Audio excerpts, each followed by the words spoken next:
Hello, everyone. Tracie here, your resident business rebel, and you're listening to Cocktails, Coffee, and Conversations podcast, the show that lets true stories and insider secrets of digital entrepreneur life unfold. Our business world is growing, and as an online business coach and digital product creator, I believe you didn't become an entrepreneur to grin and bear your way through business.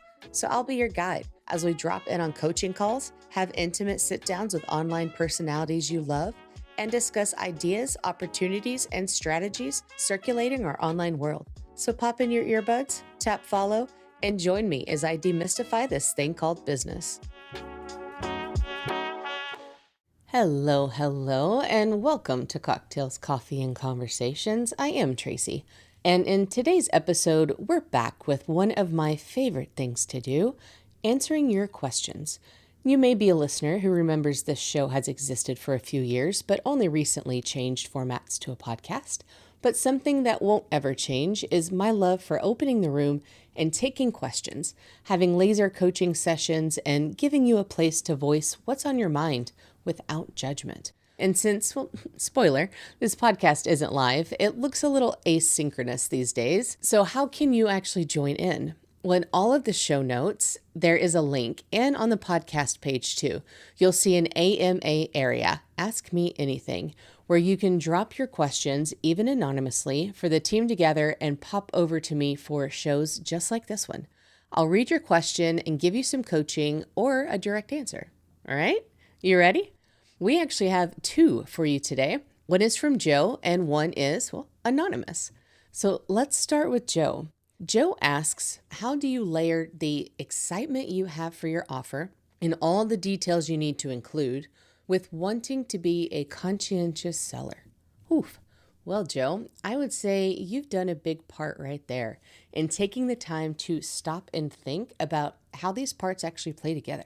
Because we can get ourselves into a bit of trouble when we follow advice or templates from someone who we think knows better than us without stopping to check in with how we feel about the advice, yeah? Or how would it actually feel if we were the one to receive that end product? And that's a big part, because a lot of times we get really excited and we're like, oh, we've done the thing. And it's like, okay, but what if you were the person on the other end to get that? So well done for asking.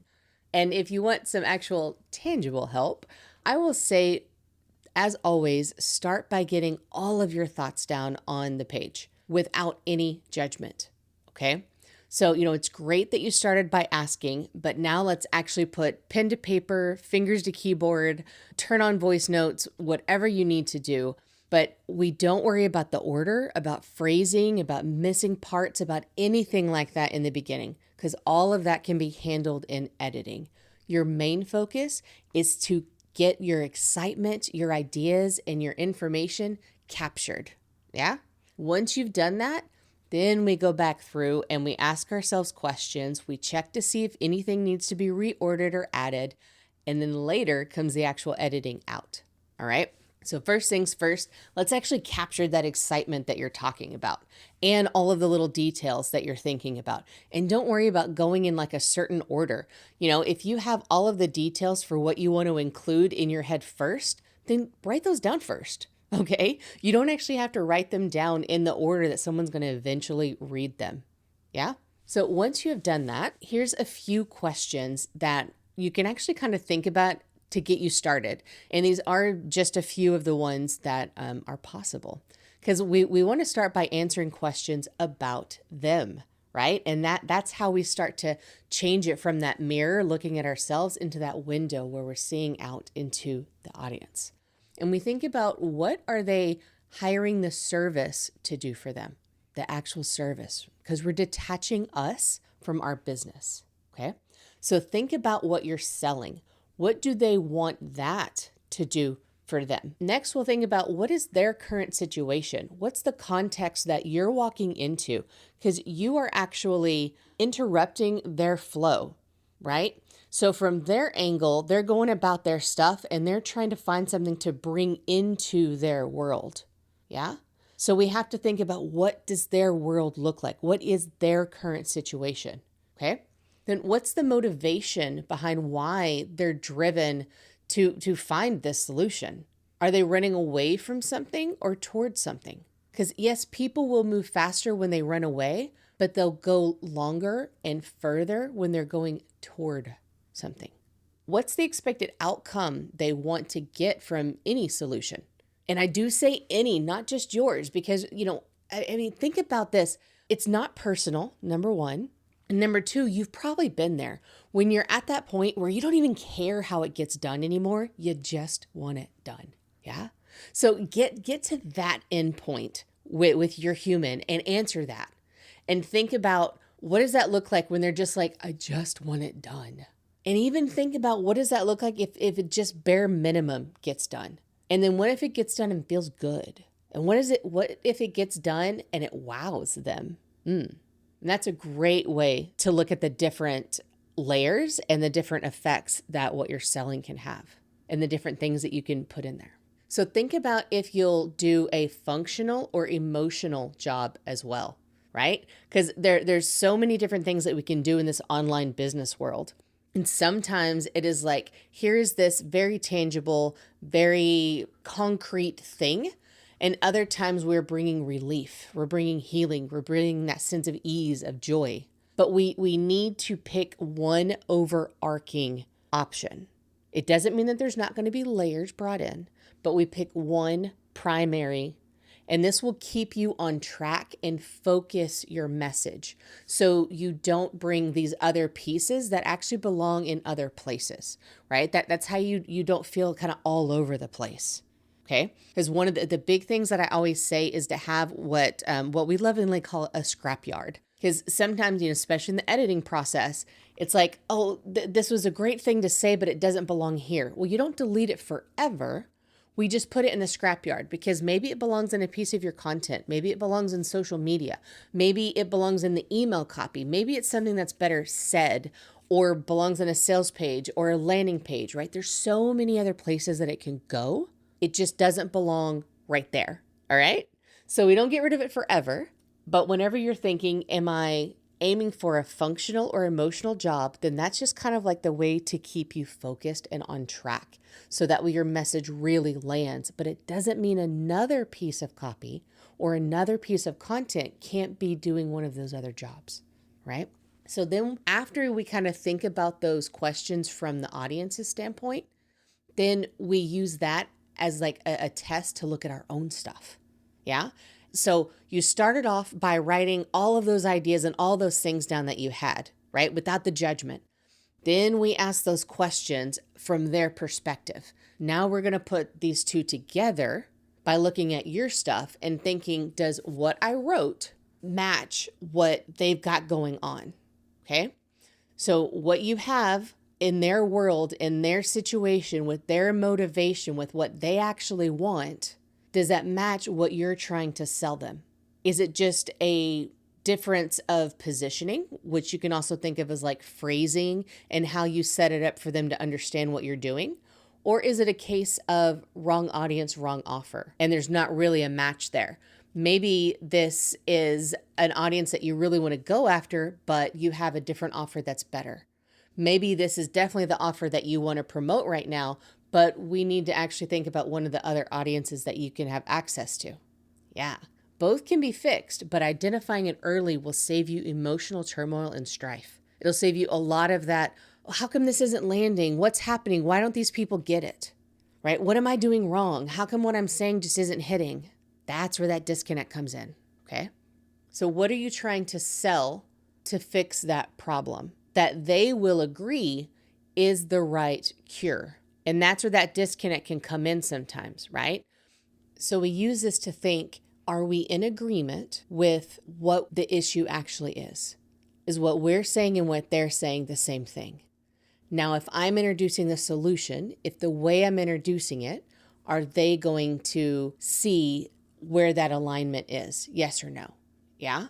And then what sort of proof can I show them so that way they can understand that I'm not just making stuff up? And that can be, the credibility. It can be people that have done it before. It can be your story of what you've gone through. It can be the container that you've created so that way it ushers them in where they're headed.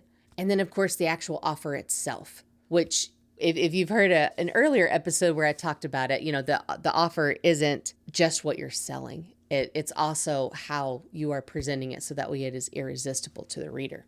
But you lay out the problem in a way that guides them to care about how you are choosing to solve it as well. Okay, so that's the 1, 2, 3 we have going on here. Yeah. So the first part is getting all of it out of your head without any judgment, writing it all down.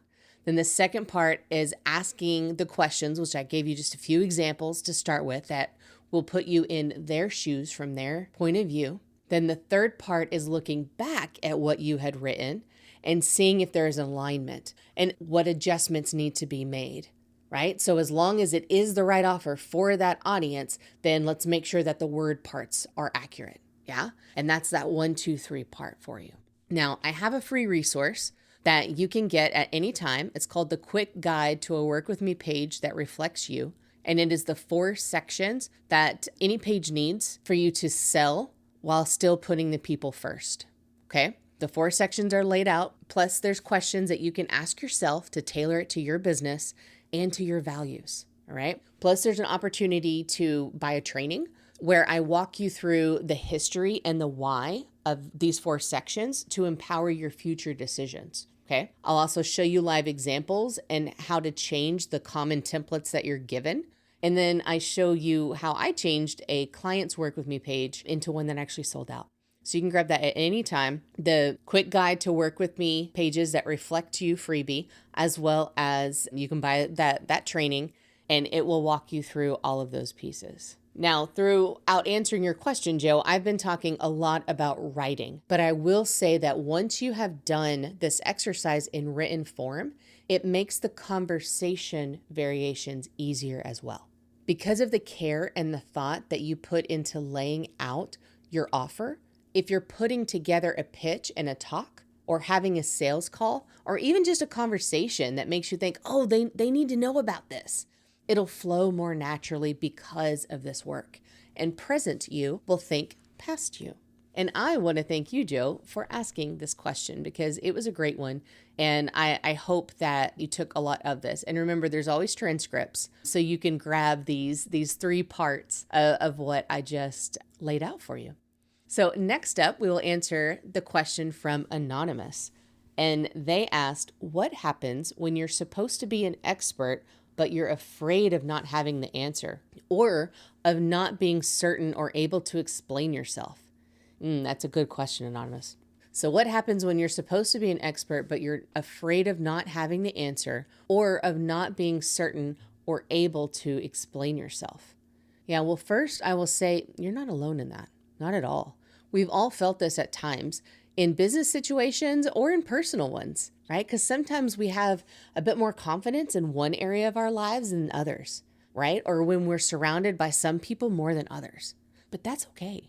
And the fact that you've voiced this fear, it actually helps it not have as much control over you. And that's pretty cool too, right? And it's okay to realize that there may be some layers that you're playing with and that different parts need to be untangled or will show up at different times as well. Yeah. So you'll feel like, oh, okay, I've gotten over this part only for another part to kind of surface. And that's also perfectly fine, right? Is you can be afraid of attention, but also have that desire to help others. Or you can feel lost, or you can fight being boxed in because you're not secure in your own thoughts or feelings, or you haven't quite come to terms with what those even might look like. Yeah. And people can have past trauma with someone who's made them feel small or embarrassed, or they've been hurt when they tried to put themselves out there. And now when you try to do it again, part of you is trying to protect yourself. And that's what keeps coming back. That's why some of it will resurface in layers, and all of that is okay. But also none of that is a reason to be held back. And did you hear that part? There's nothing about this layering of feelings or of causes that needs to hold you back. So let's do a reframe and give ourselves a permission slip to feel into all of it and to know that it's more important to contribute to a conversation than to actually have an answer. Because we don't have to be the ultimate authority. I mean, even when I'm answering things on a podcast, you'll hear me say, Ask me anything, and if I don't know it, I'll ask a guest, right? Because it's okay to say that we are working through something, thinking through, feeling through things. It's okay to say you need some time to give a complete answer, or to say that you can give a gut response, but a full response needs to come later. It's okay to say you don't know, so let's find out together. It's also okay to say, well, what do you think? We often build up situations in our head by replaying them over and over again, even if they haven't actually happened yet. And we often look at other, experts in our field, and we get caught up in comparison traps. Or for those of us who came from academia or corporate, we think about those expectations and of not looking weak. Well, you get to make up your own rules now and decide how you want the people in your community to feel and how you want them to be able to express themselves. There doesn't have to be oppressive behavior, and we can lead by example on that. And yes, it's also okay to change in baby steps. You have control. You can curate what you answer, how you show up, and the embodiment of the transparency and the okayness of not knowing. You don't just have to keep asking questions to understand more or to buy yourself time. You can ask questions that will help to edify the situation, but also open it up to the group if there's other people in the room. Talk about a story of how it happened for you, like a parable option, right? And just saying that you appreciate the question, but at this point, you're not sure if you have a specific answer. So why don't we work through it together? These are just some of the options, and by all means, it's not an exhaustive list of things that you can do to integrate that fear of not having all the answers, right? But that's a big part. You already realize that that's something that's kind of giving you the feels, yeah? So what is it that would make you feel comfortable? And then you can practice that. You can practice that in safer spaces, whether that's like bigger rooms, smaller rooms for you, virtually in public. You can also practice that to yourself or in the mirror and say, oh, that's a great question. Well, let's figure this out together. Or let's see if I'm understanding that. Are you asking this and this? Well, why don't you tell me a little bit more about that? Well, if I was to ask you, what would you say? Well, does anybody else in the room have thoughts on this? Feel free to drop it into the chat while me and insert name keeps talking through this. Well, I'm not really sure, actually. This isn't my area, but I do know a lot of people, and so I'm happy to find out for you, right? There's lots of those kind of things that we can play with and say. So pick a few, write a few of your own, but just know that giving yourself that permission and doing that reframe of saying that it's more important to contribute to a conversation than to be the ultimate authority and to be the only one to have the answer, all right? That's the key part there. And thank you very much for that question, Anonymous, because that's a big part that can hold a lot of people back. And I love that you were able to put this out here. And please let me know your thoughts, and Joe, you as well. If you have follow-up questions, feel free to ask those. You can always ask support@traciepatterson.com. But otherwise, you've got this. I do believe in you. And for everybody, if you have a question, you can always submit it at traciepatterson.com/AMA. And until the next episode, be well and have some fun.